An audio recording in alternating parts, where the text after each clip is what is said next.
Hey guys, it's Park with Richmond Stress and Anxiety. So Joan Tollifson, one of my favorite authors, said waking up is not overcoming our neurosis, but it's no longer seeing our neurosis as a personal obstacle that must be overcome. And so how do we stop seeing our neurosis as a personal obstacle? And I wrote a lot about this on the blog for this week on ET's website and my own. But it can be helpful to start to think about how we define ourselves. You know, we can define ourselves by our appearance, but this appearance isn't the same appearance that I had when I was 5, and it won't be the same when I'm 50 or when I'm 85. It's always changing, right? I can describe myself as Park or a man, and those things are sounds. They're sounds meant to describe this appearance. And they're social constructs. Not every human that's walked the earth has had a name or been assigned a sex. And I can look at thoughts and feelings, but they're as ephemeral as all of it. If you check with me in 2 hours, there'll be different thoughts here and there'll be different feelings here. So how can that be who I am when they come and go?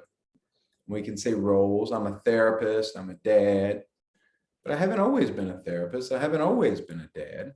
Those things come and go throughout life. Your roles change. And we can say, but wait, what's the deal here? What's the problem with defining ourselves? And I'd say nothing if it's not causing any issues. But if you think about it, the more rigidly we are held to self-definitions, the more we're likely to suffer. If I say I'm the dumbest kid in the class, I'm less likely to put my hand up, right? And I'm less confident to say my answer when I am called on because I am married to this belief that I'm dumb. If I say I am the most attractive person at this party, well, if I'm rigidly married to my appearance as who I am and I hang my hat on that, what happens when I turn 85 and I'm not as attractive as I once was? So where does that leave us?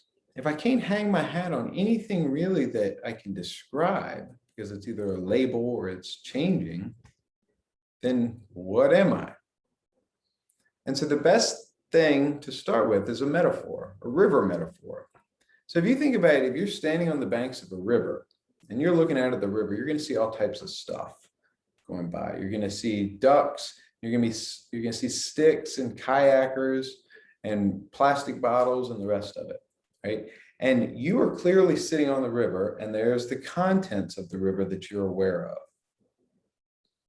Now, if you think right now in your own experience, right, there is thoughts, feelings, bodily sensations in the world.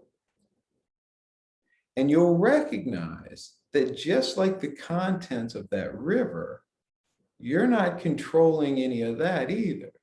And we can call this meditation, but we don't have to.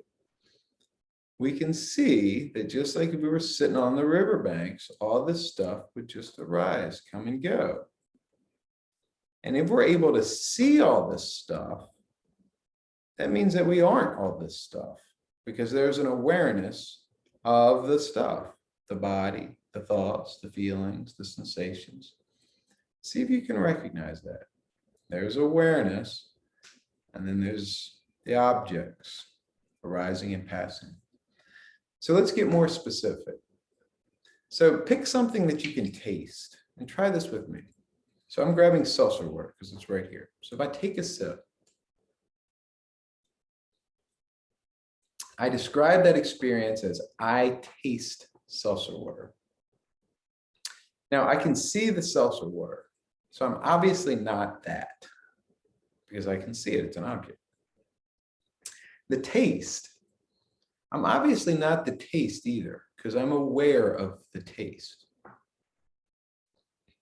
Interestingly though, usually the things that I refer to as me, this mouth that tastes the seltzer water, this stomach, this body that the seltzer water is now poured into,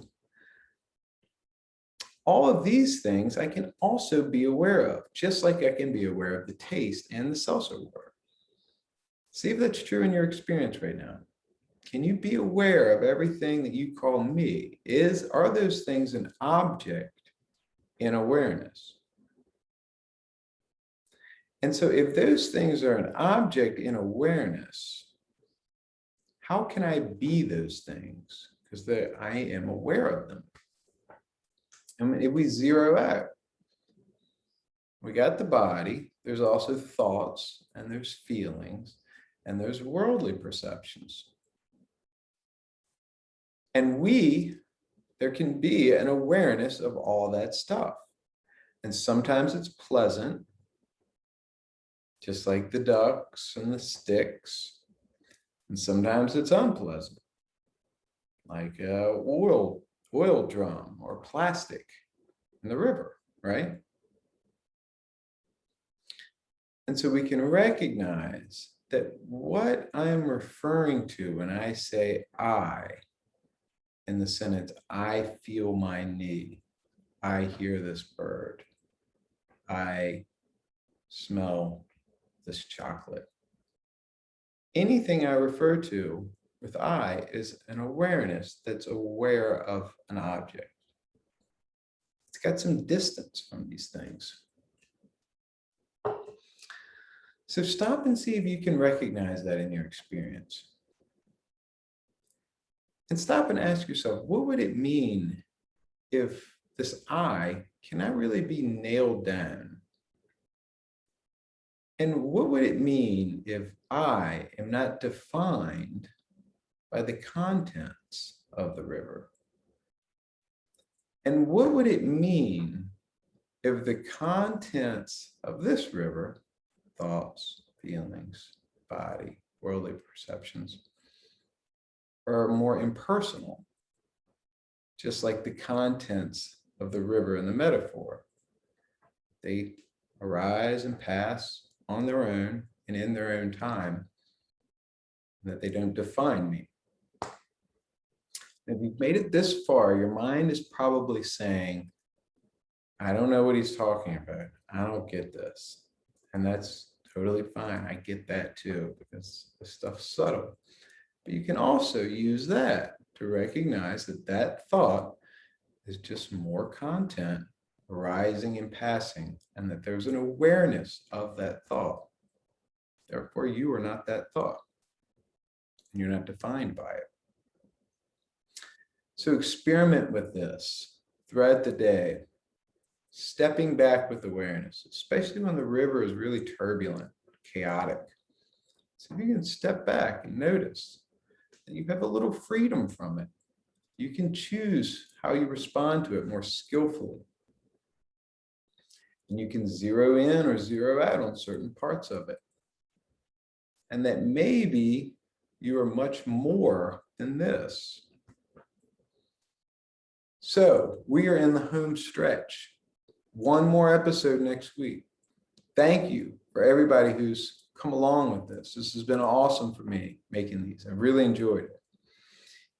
Any comments, questions, anything, please feel free to reach out. My email address is parke, P-A-R-K-E, @richmondanxiety.com. My cell number is 804-210-7891. My website, there's more videos and blogs similar to this on there. It's richmondanxiety.com. And I will see all of you next week. Thank you.